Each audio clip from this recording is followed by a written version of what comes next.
So my name is Alexis, like you had mentioned, Juma Angira. I am the founder and CEO of Kakia Oils. Our products really embrace the versatility, the potency, the vibrancy, and the opportunity of oils.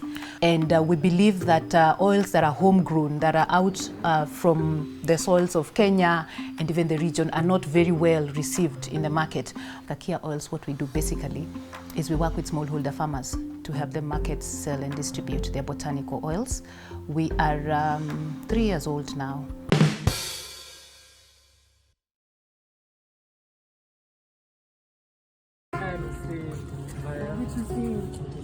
Karibu sana. Yes. Finally. Nice to see you. How's Alexis? Poa, how are you? Good. We are going to make a snack as it is Okay. because we are about to take some very hot chai. And chai is tea, so basically we are preparing snacks for tea. And it's very cold as it is in Kitengela, so we need something warm. And the snack is just some chapati, or sausages rolled up in chapatis and dipped in eggs. So really, really awesome snack for tea. And I'm gonna help Alexis Yes. preparing the snacks. And then we get another one, big. The same, people really love it.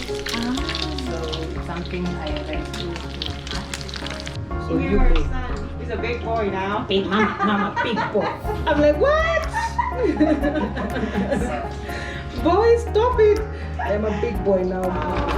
30? Yes, mom, I'm a big boy. I was so tickled.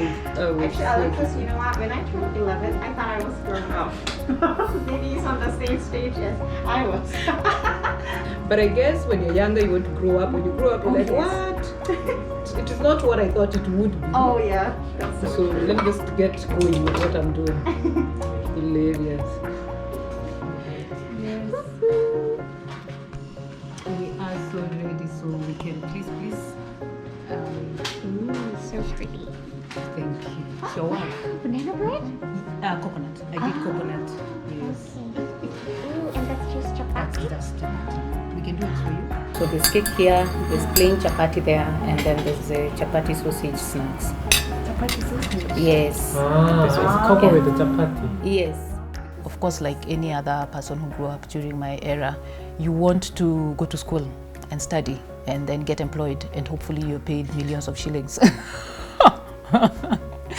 And then I think as you go up the ladder rather, it gets tiresome depending on where you're at in life. For me, I had very young children, and I had gotten to a point where I was doing a lot of traveling, so I was never home. Literally, I was never home. I would probably parent through the phone, but thankfully I have a very supportive husband, so he was a lot more hands-on, you know.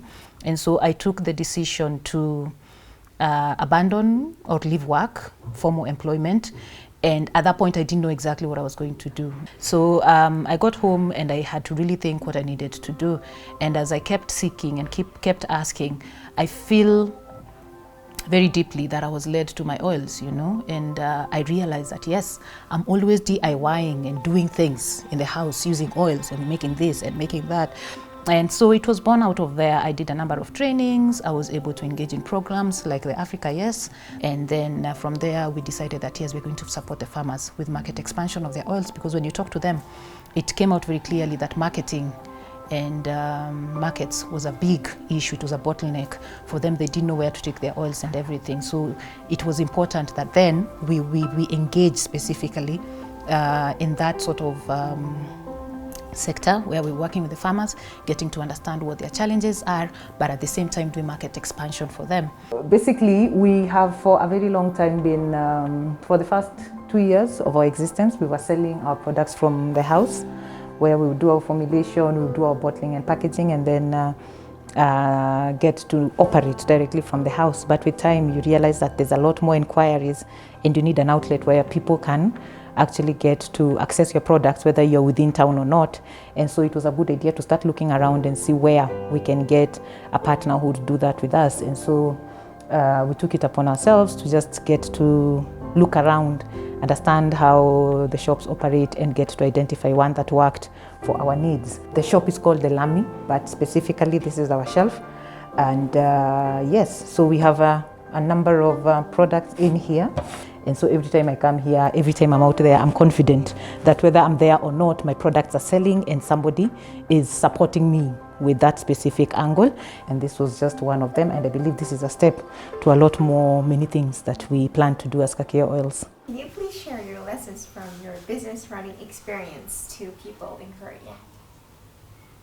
We really must pursue that which you have in mind and pursue it fast and hard.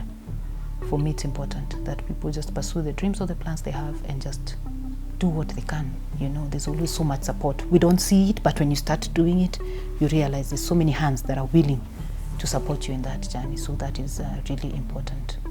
The tree along the river is fed by the water from the river. And then the tree will produce fruit for you and I to eat. And then you are supposed to give back to the other person. I'm really big on social enterprises or social impact.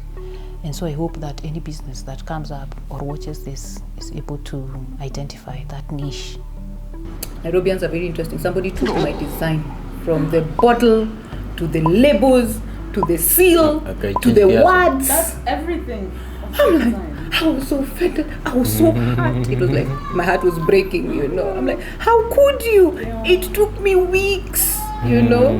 Then of course I'm calling my sisters. I'm like, imagine after all this work trying to be different, somebody stole. Okay, my small sister is usually not very nice. She's like, shut up, Alexis.